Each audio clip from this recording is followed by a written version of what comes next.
We're going to our Facebook. It's all fun and games.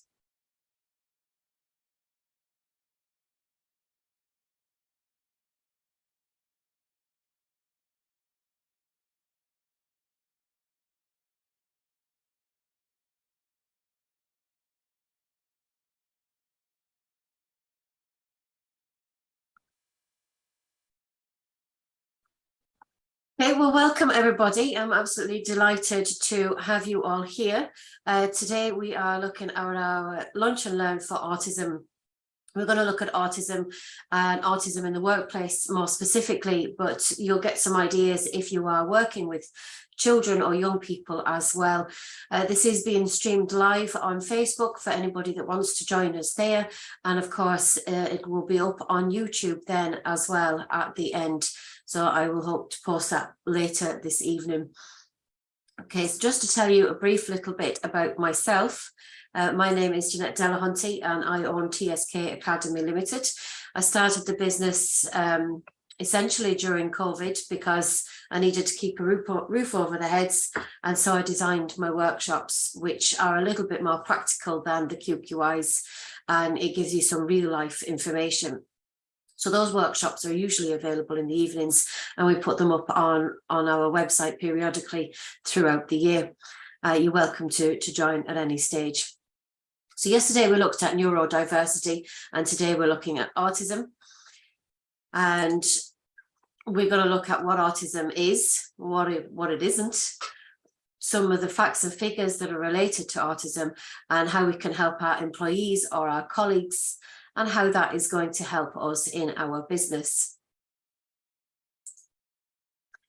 So what is autism is the first thing that I would like to ask what people's understanding and people's perceptions are of autism.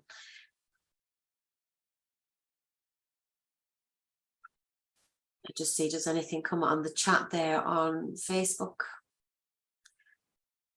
If any of you are with me here today, you're more than welcome to add something into the chat box or speak.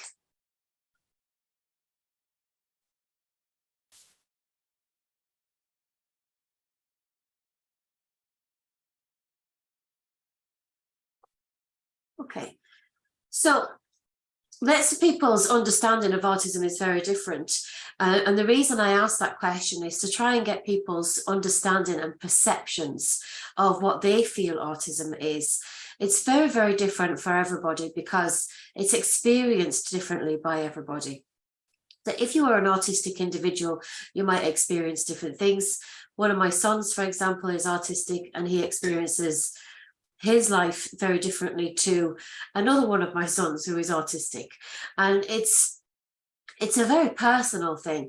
For families that I've worked with who have had children who have had very high support needs and needed a lot of care and attention, we would find that they would say that their child has autism because they would see autism as an affliction rather than a part of the person. When I'm talking to people who are able to advocate for themselves, like my children, for example, they would say that they are autistic, that autism is a part of who they are. So it is experienced very, very differently by different people and often dependent on your experience of it. Now, in reality, it's a neurodevelopmental condition that affects the development of areas of the brain. And it's a very broad spectrum. So every autistic person is unique. You may well have heard the saying, if you've met one autistic person, you've met one autistic person. And it's very, very true. As I said there, I have worked with families who have had children who have had really high support needs. They may have been non-speaking individuals. They may have been still wearing continence pads right into their adult years. You know, they may need a lot of support and assistance on a daily basis. And those people are going to need that support every day for the rest of their lives, because they're not just autistic. And this is why there's so many different experiences of it, and why we're redefining it from ASD, which is autism spectrum disorder, to ASC, which is autism spectrum conditions. Autism spectrum conditions takes into consideration everything else that might be going on for that person as well. So one of my children who's autistic, he's not just autistic, he's got sensory processing disorder, he has obsessive compulsive disorder, he has social anxiety disorder. So his autism is experienced very differently. My other son who's autistic is autistic and dyspraxic. So again, he experiences it very differently. It's something to consider, you know, when we're thinking about the people that we're working with or the people that we're living with. It is very, very broad. My sons don't need too much support these days. They're in their 20s and it's much easier for them to navigate their daily life because they have had support throughout their life that's enabled them to do so. So as I said, there's some autistic people need little or no support while others have high support needs. Again, sometimes that's due to like an intellectual disability, developmental coordination delay. They might have a developmental language delay and other things that's going on for them. Now, autistic people do have a range of skills and qualities which often go unnoticed because we hear that word autistic or autism and we automatically presume that somebody can't do something. Okay, and it's been a misconception for many, many years now, because as a nation here in Ireland, we have had the tendency that if somebody is anyway different or seems to have a learning difficulty, they would have been placed in an institution. Now, we have been closing institutions and thankfully we don't have that kind of environment anymore. But the reality is that our brains are still focused on, okay, we say autism, we say autistic, that means somebody can't do something, which is not necessarily the case. And even the people who have had really high support needs have learned very quickly new skills that have enabled them to be successful in their lives and master different activities that they've set out to do. So we do have a tendency to focus on people and what they can't do rather than what they can do. Excuse me. As with other neurodivergent individuals, autistic people do have unique strengths and talents, and they excel in many areas. My son is very creative. One of them is very creative. And instead of finishing school, because that wasn't the environment for him, he has gone on in his adult life and he's done a course online, which was much more suited to him. So with the right supports and the right environment, all autistic people can excel, especially in an environment that utilises their talents. When we see what somebody's talents are and what somebody's strengths are, and we make use of those, as with all of us, you know, we can really harness those skills and get them to excel in that area. For example, if somebody is, let's say they have an excellent attention to detail, okay, so proofreading might be a really good job because they're able to spot the mistakes that's in the writing. Again, this is going to depend on anything else that's going on for them. But you can see when we have a good talent, we can really use that. So let's have a look at the numbers. At the moment, 1 in 65 people are diagnosed autistic in Ireland. When we consider that number, we're not really taking into consideration the true facts and figures of the amount of autistic people there are. Realistically, there is a lot more people who are undiagnosed or simply don't feel the need to get diagnosed because they know they're autistic and they don't want to go through that process of going down the diagnosis route. So they would identify as being autistic. When we take into consideration the amount of people who are undiagnosed, maybe they don't know they're autistic, and those who identify as being autistic, we're looking at around 1 in 23 people, which is quite high. It's much higher than what we think it is. Now, 86% of autistic children are actually now attending mainstream education. Okay, So this is where we need to start to change our perception of that, the previous notion of somebody who's autistic can't do anything, okay, and have high support needs. It's not actually the case. Only 14% of autistic children have high support needs. Okay, the rest of autistic children are in mainstream education and need less support than a high support needs person.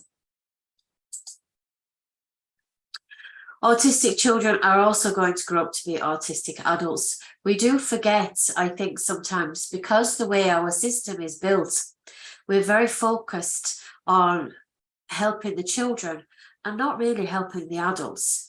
So there's a big gap there for adults in which people are not getting the supports that they need. So unless they have the higher support needs and they're being included into like a program, for example, with employability, where they're placed in a work placement and they're supported to do things in order to get a work placement, all the other autistic adults are being forgotten about. So we can see that there's a massive amount of struggle. My son, for example, won't tell his employer that he's autistic because he's afraid that that's going to ruin his chances of promotion, or he might get seen differently, he might get treated differently. And because of his experience in school, he didn't have a positive experience, and therefore he thinks that that's going to continue on through his adult life. So it's important that we're able to put those structures in place to support autistic adults as well as the children. Almost 70% of employers believe it's too difficult to employ an autistic individual. 70%. Now that research was out just at the end of 2019, so it's quite new in its research. And the research was conducted by As I Am and Irish Jobs. And they discovered this, that almost 70% of employers think it's too hard to employ somebody who's autistic. Bearing in mind, they're quite likely already hiring somebody who's autistic if we factor in that 1 in 23 is most probably an autistic individual. So it's quite a high number when we think about it. So they need to do more to create that inclusion and that belonging for our autistic individuals. So it doesn't really come as much of a surprise when we hear that 80% of autistic adults are either unemployed or underemployed. Okay, so when we're thinking about that, when we say the word underemployed, what do you think that that means?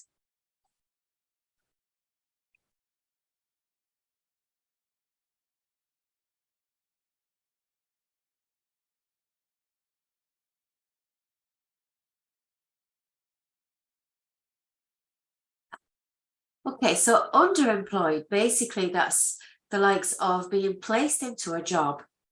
Let's say I have unique talents at making sure everything is lined up very well.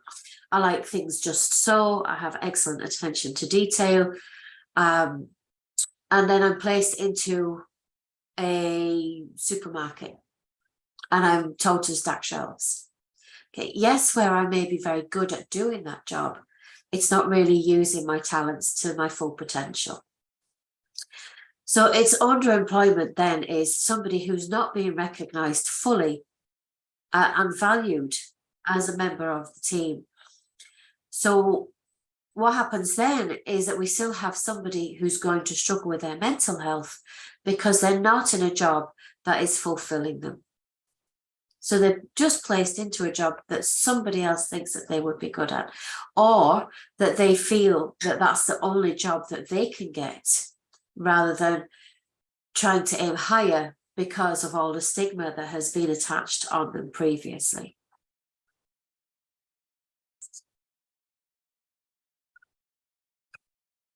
So what does it mean for us?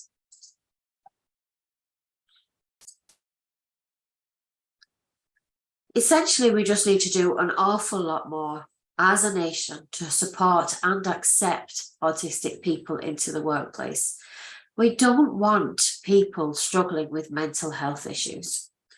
Okay, people will struggle with mental health issues because they are not being fulfilled in their jobs. Whether it's an autistic individual or a neurotypical individual, if we're not fulfilled in our workplace, then we're going to struggle with our mental health.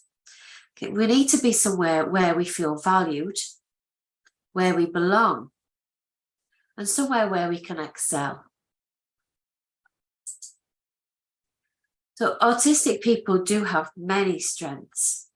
Once in the right environment, it will help them and your business excel. So in your organization, if you hire people who are diverse, then you are going to see better productivity, better profitability, and better staff retention. So let's have a look at some autistic strengths. Can anybody tell me what some of the strengths are of an autistic individual?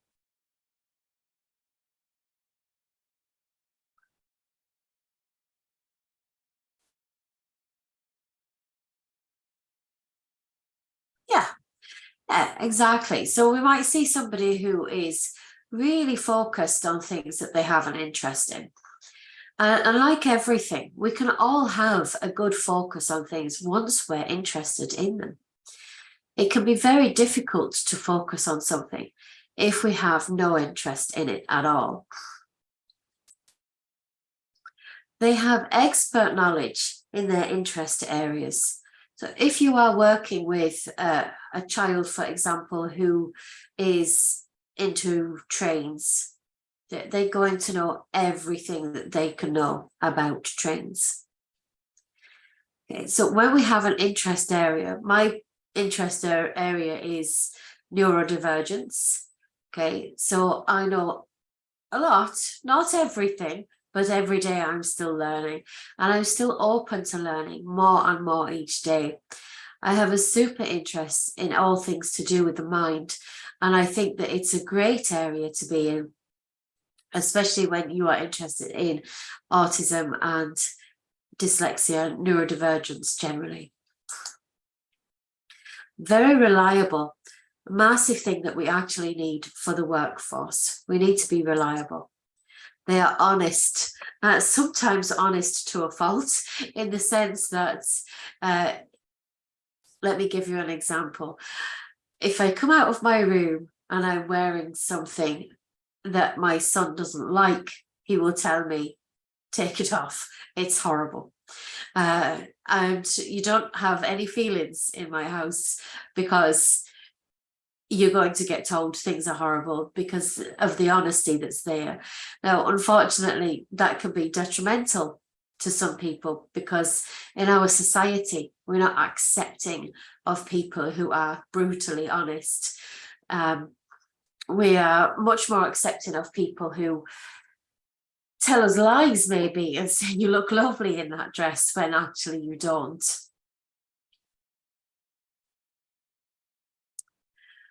Okay, they're very loyal. They're detail orientated. They have a strong recall and memory. They're very hardworking. They're logical thinkers. And they're very empathetic. There's a big myth, actually, that says that autistic people do not empathize. And it's a huge myth, a very, very big mistake for people to presume that if somebody is autistic, they don't empathize. This has come about because when they first were studying autism and they were looking at the version of autism that lots of our minds still associate with, the high support needs, people not being able to speak, really needing lots of support. And where they didn't show, let's say they didn't cry, for example, if somebody else cried, it doesn't mean they're not empathic. Okay, they just show their emotions very differently because the brain is wired differently. But I have yet to meet an autistic individual who is not empathic. Every single person has empathy, and sometimes too much empathy, in the sense that when you've been working with somebody who's high support needs, one particular lady that I worked with, if I was in any way out of sorts or in bad form, it would actually put her in bad form for the day. No matter how much I tried to hide it, she was able to get into my emotions and feel them. And she would feel those emotions the same, if not more, than I was feeling them. So that is empathy.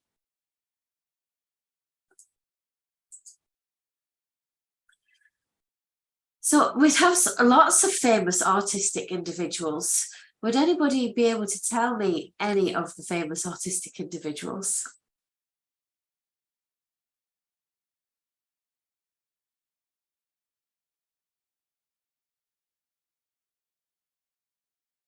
Yeah, Isaac Newton was one, yeah. Yeah. Albert Einstein, yes, absolutely. Dan Aykroyd, he's a famous actor. He was in Ghostbusters. Susan Boyle, I don't know if you've heard of her. Susan Boyle was a singer. She won, was it Britain's Got Talent? Not entirely certain. Temple Grandin, she's a scientist, a very famous scientist who has invented gadgets for cattle. Daryl Hannah, another actress. Anthony Hopkins is an actor. Tim Burton is a director and a writer. Charles Darwin is a writer. Bill Gates, I'm sure you've all heard of. Michelangelo painted the Sistine Chapel. Alfred Hitchcock was a writer and director. Mozart. Lionel Messi, he is a football player. Nikola Tesla, he made the Tesla cars. Elon Musk. Jerry Seinfeld is on the TV, and Bob Dylan is a musician. So there's a lot of famous autistics, and those are just a handful. There are a lot more famous autistics than that, but it just helps us really to put into perspective that when we're thinking about autism, it doesn't always mean somebody who has high support needs. We really do have to focus on all of the other autistic individuals as well, and try and create that belonging in our workplace environments. Now, we're going to have a little look at autistic challenges. Now, everybody does have challenges, but we're just going to try and dissect these a little bit. So communication can be a challenge. This is not the autistic individual's fault that communication is a challenge. Somebody who is autistic may be non-speaking, and we used to call it non-verbal or pre-verbal, but we try and move away from saying that now. When we think about non-verbal communication is all the communication methods that we use without using our vocal words. Okay. So if we say that somebody is non-verbal, we're actually implying that they have no communication method at all. So for an autistic individual, that's simply not true. Okay, just because somebody cannot speak, or they have what they would call pre-speech, which used to be pre-verbal, doesn't mean they're not communicating. They just communicate in a different way. Okay. Now, yes, if they are speaking individuals, they can be very direct. They can appear abrupt. They might not understand sarcasm or metaphors.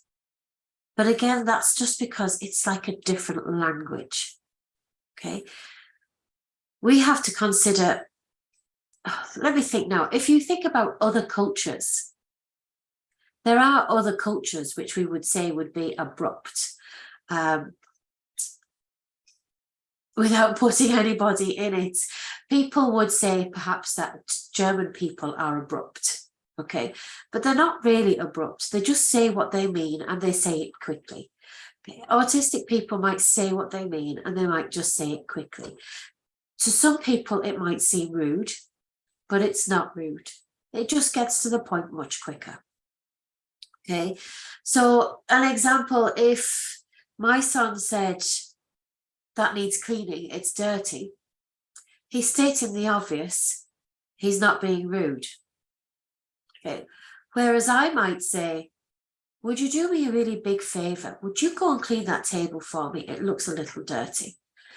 I'm being gentler with the person, but it's taking me a lot longer to get to the point.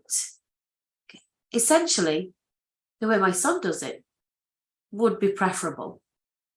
We get to the point, we know it needs doing, and a simple thank you at the end can be everything. So we have to remember that we need to change, the neurotypicals need to change their language in order to suit the autistic individual. If we were going to live in France, we would learn French. If you're living with an autistic individual, learn their language. Help them to communicate in a way that suits them. Okay, so that might be the use of technology, for example. You might have apps on the phone or on a tablet. You might use pictures like the PEX system, picture exchange communication system. You might use love or the sign language. At the end of the day, communication can be achieved in more than just a spoken word. They may have sensory difficulties. Again, somebody's senses wouldn't be a difficulty if the environment was suited to their needs. Okay, not a very easy thing to do in this state because everything is set up for neurotypical individuals. But it is possible to create an environment that caters for somebody's sensory difficulties. Repetitive behaviours can be another difficulty that autistic individuals have. And again, it's something that we need to consider in a neurotypical environment to become more accepting of those repetitive behaviours. But instead of judging somebody for stepping backwards and forwards over the door saddle several times, help them to get over that. Help them to find a way that gets them past that motion so that they can continue with their day. It can be very difficult, especially when there is OCD in there, for somebody to get past that particular behaviour. Other repetitive behaviours could be like stimming. I don't know if you've heard of stimming, but stimming is a self-stimulatory behaviour which helps people to regulate, essentially. And it helps people to do lots and lots of things. There's lots of reasons that we do stim for, and everybody does it. If any of you ever cross your legs and tap your foot when your leg is crossed, or if you use a clicky pen and you're always clicking it, okay, maybe you twizzle your hair or bite your cheek, nibble the sides of your fingers. There's lots of things that we do which are stimming behaviours. Everybody does it. Some autistic stimming behaviours are just more pronounced than our neurotypical ones, so we notice it more. But just because we notice it more doesn't mean it's not okay. A young gentleman I worked with, when he was happy, he wore his emotions outwardly. So unlike a neurotypical person where we're so excited inside and we might just have a little giggle or whatever, but we hold a lot of our emotion in. There's this particular young gentleman, he used to wear it all out. So when he was happy, he'd jump up and down and he'd flap his hands and he'd squeal. And that just meant that he was happy. It would be very wrong for people to turn around and say that somebody can't do that. Why can he not show how happy he is? You know, and the same would have happened then if he was upset. He would have worn that very outwardly. So we might have seen some aggressive behaviours. But it wasn't because he intended to be aggressive. It was because he had no other way to communicate that he was upset with something. Whereas we might vent to somebody. We might go and talk to somebody, to a therapist. We might take ourselves off for a run. But if you're not able to identify those emotions and how that they relate to that behavior, it's very difficult to control that. So as neurotypical people, we can have difficulty in understanding autistic people. And I think we really need to look at it like that it's our problem and not theirs. They may have difficulty interpreting our tone and our body language. It can be very hard for somebody to understand the way that we're saying things and that maybe we're not interested in something. It would be better as neurotypical people to actually say to somebody, I'm not interested in that subject. Perhaps we could talk about something else. Okay, so how do you think we can support people in the workplace? What can you do as either an employer or as a colleague? What can you do?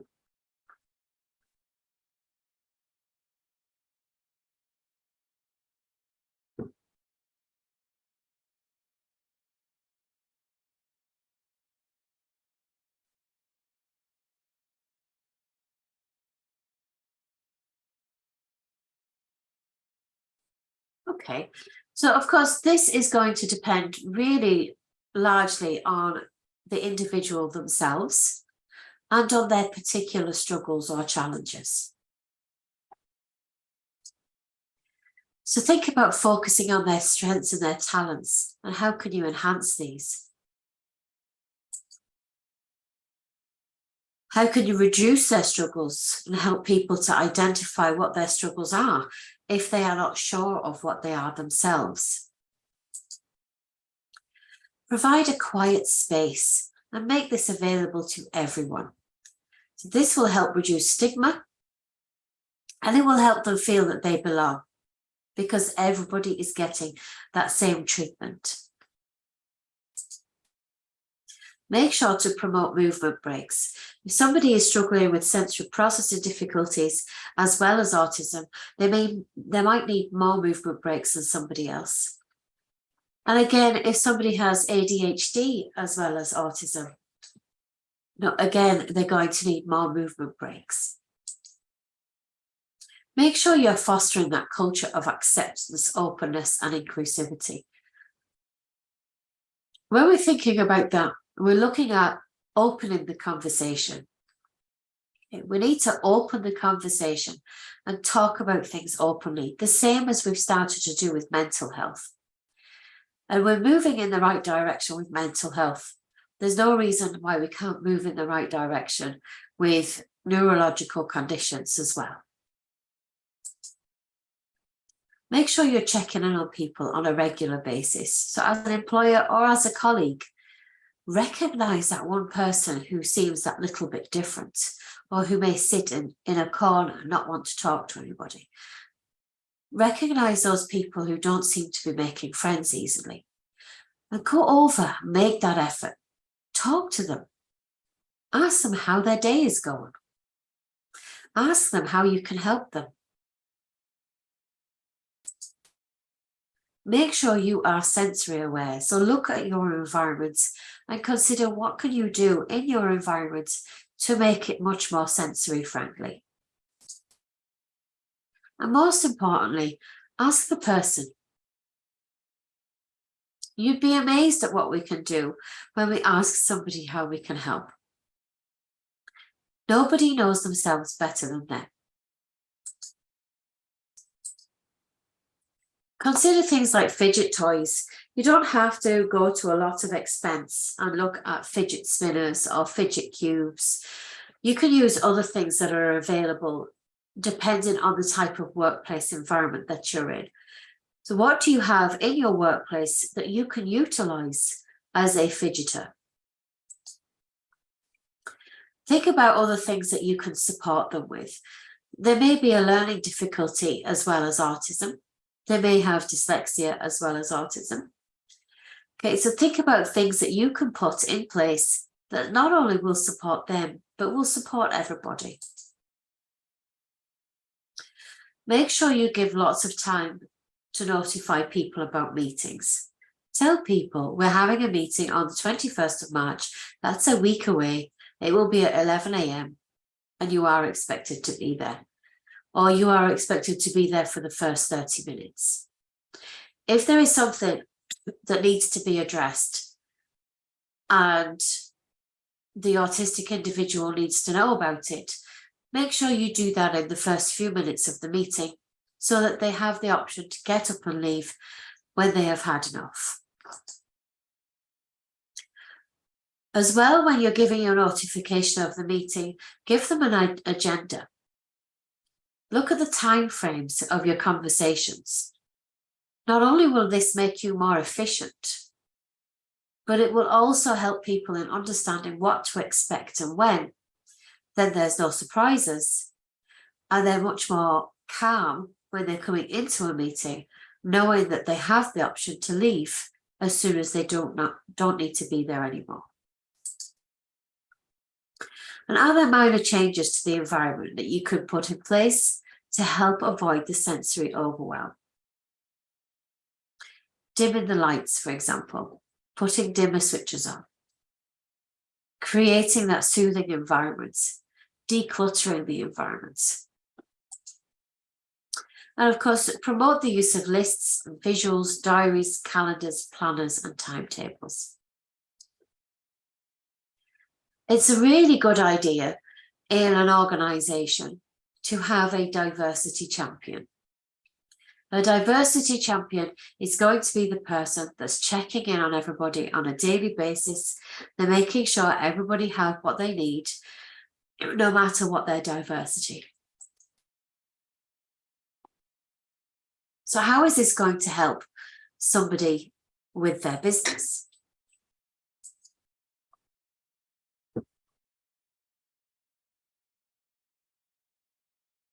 Autistic people have many strengths, just like neurotypical people do.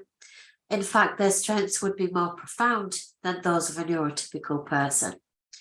Neurodivergent people possess skills that are required for the future workplace as automation takes over the tasks that don't require human input.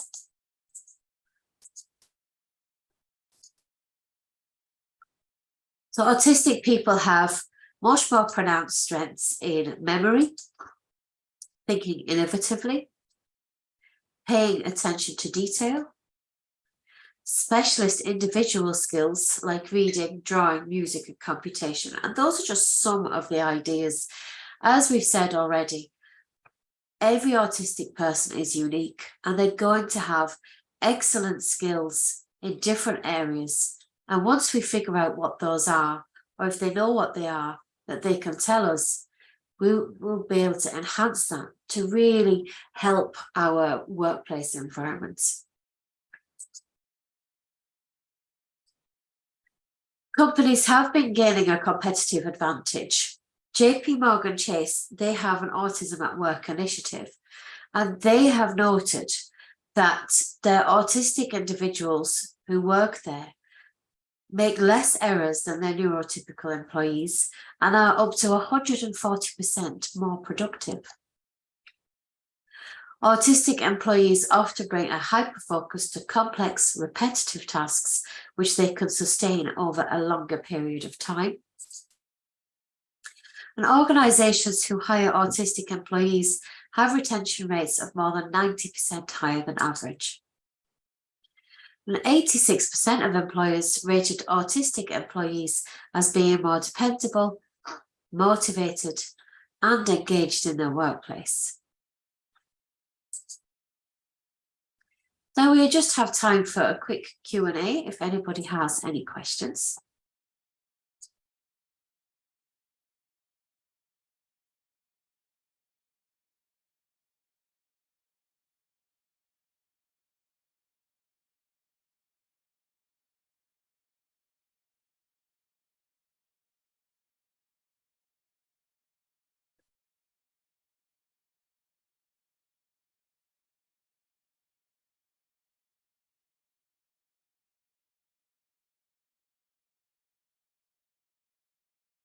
Okay, so if nobody has any questions, these are my details.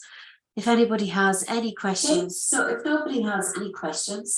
these are my details. If anybody has any questions, right, that was Facebook coming back to me. If anybody has any questions or if you'd like any further help and support, please do get in touch with me. My email address is jeanette@tskacademy.com. And my phone number here in the office is 00353 56 9111. I'm happy to consult with you in your organisation and how you can help your workplace have more belonging and increase your productivity and profitability. So that's it for today. I'm looking forward now to next Monday, and next Monday we will talk about ADHD. Thank you.